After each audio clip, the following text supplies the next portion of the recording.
Hello friends, and welcome to another vlog. Coming to you from this chair in my living room that I don't think has ever been used as a chair before.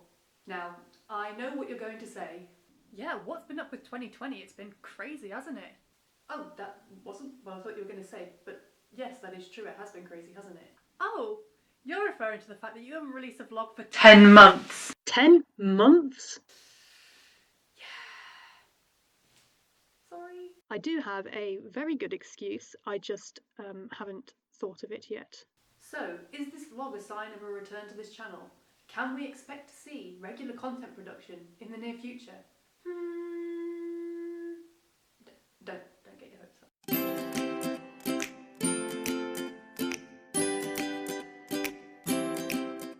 For those of you who haven't heard, there's currently a comet passing us by. Although, how could you have not heard if you're anything like me? Your Instagram feed is just pictures of a comet.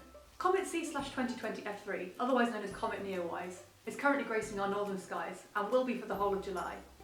If you're anything like me, you've been really inspired by the plethora of pictures from around the world of this amazing sight, and you're already plotting your own nighttime excursion to get a glimpse for yourself. Admittedly, I don't have a brilliant track record of seeing things like comets and meteors. I dragged my housemates out to watch the Lyran meteor shower in April, and I missed the best bit because I was looking in the other direction. I'm going to do better this time. I mean, I'd better do better this time, or this is going to be a really terrible vlog. Some facts for you. So this comet was only discovered in March this year, and it's going to be visible for the whole of this month. As of filming, the comet's now approaching the constellation Ursa Major, which means we can use the Big Dipper to work out where it approximately be in the night sky. It can be seen with the naked eye despite the fact that it's millions of miles away. Scientists estimate that the nucleus of the comet is roughly 5 kilometres in diameter. That's about 5 Scafell pikes stacked one on top of the other, although admittedly that would be a more useful unit of measurement if I'd actually need to find it. It's believed that this comet won't be seen on Earth again for another 7,000 years. For reference, 7,000 years ago, the UK was in the Bronze Age, and animals like elk, brown bear and aurochs were still roaming the British Isles.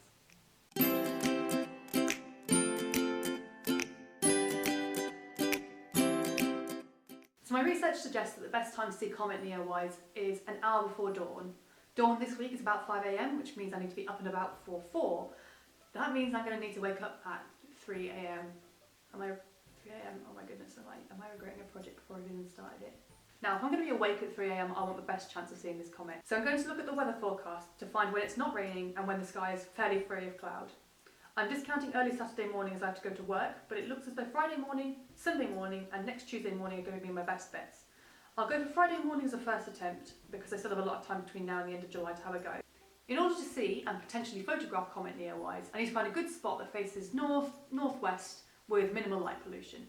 My initial thought was to go to the bridge at Carlisle Castle, but then one of my friends did that and I'm not interested in copying. So I've decided to go for the embankments around the River Eden, just off the Warwick Road. I think this should be a good spot because it's a sort of elevated position and it's facing away from most of the town, so there should be less of a problem with light pollution. However, I'm not one for leaving things to chance, and considering I've got to fumble there at 3 o'clock in the morning, I'm going to go and check it out. So, let's go for a walk. Surprise, we've moved. So I've arrived at my first location and I must admit, I'm not entirely convinced. So Comet Neowise is in the northwest of the sky. Now northward's great, got a really good clear view of the sky, but northwest, quite a dense tree line. So I'm not entirely convinced that's going to work. However, in the background, over there is a similar embankment to this, with a much clearer view of that whole panorama of the sky. So I'm going to move over there and just see if that makes much difference. And if that's no good, I'm going to have to think again. But if it is, we'll try that on Friday morning.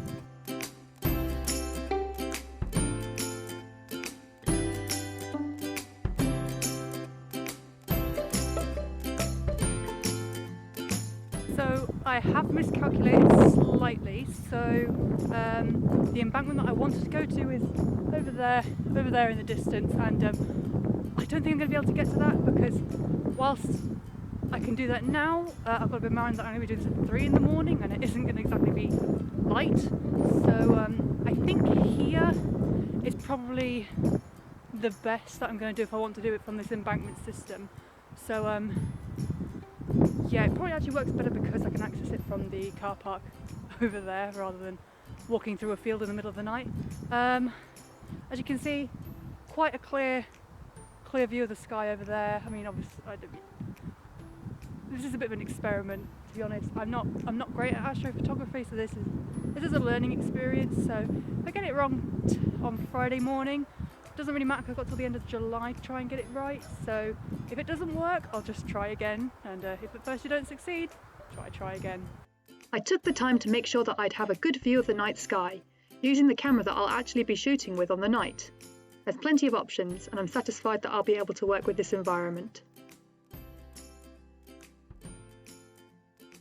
So I think that's probably going to work. I've got some composition options for sure from this spot. Obviously I don't know whether it's going to work until it's dark or until like the day itself. So it's going to be some experimenting on the night, I think. Full disclosure, I've got no idea if I'm actually going to be able to do any vlogging type stuff on the night itself, just because it's going to be really dark, as you'd expect at 3 o'clock in the morning. So you'll have to bear with me on that. Hopefully I'll get something.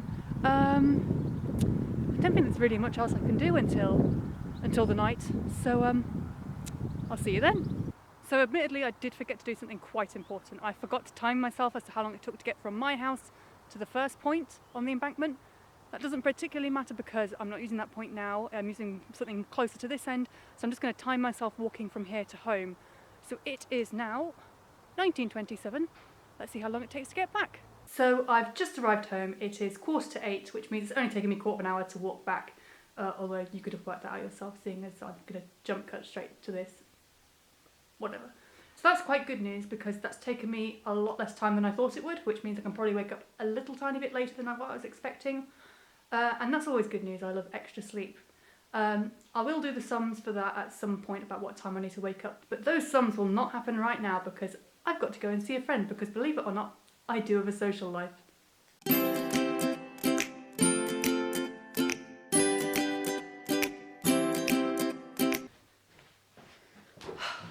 So you remember earlier in the video when I said, Admittedly, I don't have a brilliant track record of seeing things like comets and meteors. yeah, well, this is the footage that I got. So it is, it's 5 to 4, and we can upgrade the weather forecast from, That, my friends, is what we in the business call a complete and utter failure. Not only did I not see the comet, but any footage that I got was rendered completely inaudible by the howling of the wind. So the audio in this clip is total garbage. But what I was trying to say was that I'd misread the information about the comet and that the best time to see it was actually between midnight and an hour before dawn.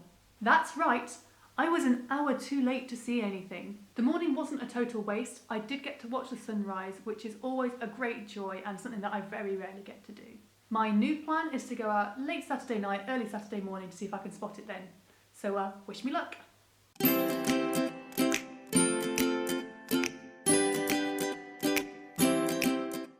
So a super quick update for you. It is now about 10 to midnight on Saturday night. I'm going out to see the comet now. Fingers crossed for me. I have just been to have a look out the back of my house and I can see the stars in the sky, and that was despite the bright street lights. So I'm really, really hopeful. I'm taking that as a good sign. So yeah, keep your fingers crossed for me. So I'm at my location and I'm pretty happy. I can see the stars. So there is a massive bank of cloud where I think the comet should be. I can't show that to you because this camera just isn't good enough for that. One problem is that there's a restaurant over there, and the lighting from that is so bright it's making it really hard to see anything. I mean, this light, that's my phone, but that light over there is really, really irritating. So I hope that turns off. I don't know how long I'll be able to stay out here because I'm exhausted, and I should have had a nap this afternoon, but I didn't. Let's hope the clouds move and that those lights turn off, and that I stay awake, because I don't really fancy falling asleep out here on an embankment. You can probably tell from the massive grin on my face that this trip has been a success. I've seen the comet, I've got some pictures of it. Yes, I'm so excited. The comet isn't particularly visible to the naked eye. You kind of do need to bring binoculars, so I'll be bringing them next time. But you can just about see it out the corner of your eye. I just saw this faint fuzz and I thought, you know what, if I turn the camera towards that bank of cloud that I think is obscuring the comet and turn up the shutter speed, will it just about pick it up? And the answer is yes. So it's always worth acting on your hunches, because who knows, you might just see a comet that's not going to be seen for another 7,000 years. Oh, I'm so excited, I'm so happy, I genuinely can't express how exciting this is. So that's the end of looking for the comet tonight. I will come back another day because I'd like to have a good day where that cloud is not there. That would be really nice. I've also got some really nice pictures of the stars, I hope. And I'm pleased with that as well. And it was nice to come out and see the stars. So mission has been a success. We'll try again just to see if I can get an even better picture, because none of the pictures I've got tonight will be award-winning by any stretch of the imagination. But I am so thrilled. Genuinely, I genuinely didn't think I'd do it, and I have. So it can only go up from here, can't it?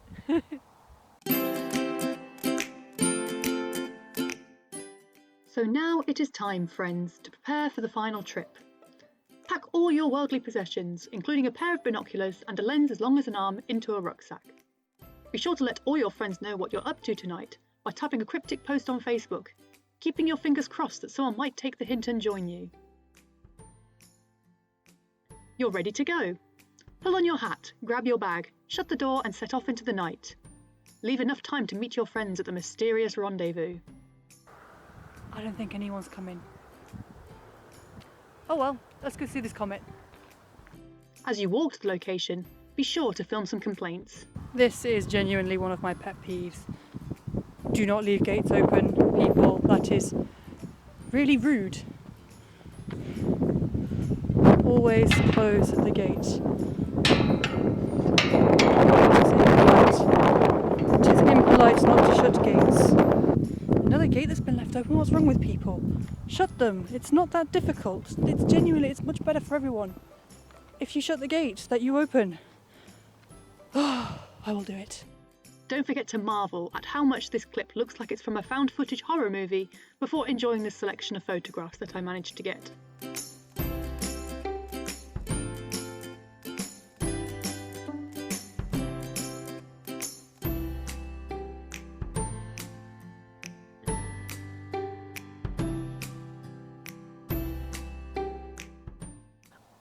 I'm really happy with the results from today. I saw the comet again.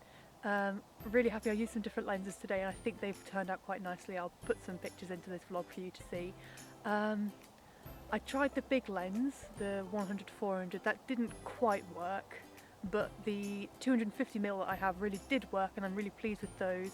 I also packed my trigger today, which made life so much easier because I wasn't jogging the camera every time I took a picture. And yeah, I'm really happy. Thank you for coming on this journey with me. I'm so pleased that it was a success, and I hope that your comet watching endeavours are also a success. Be sure to share any pictures with me. I'd love to see what you come up with. But I'm now really tired, so I'm going to go to bed. Night!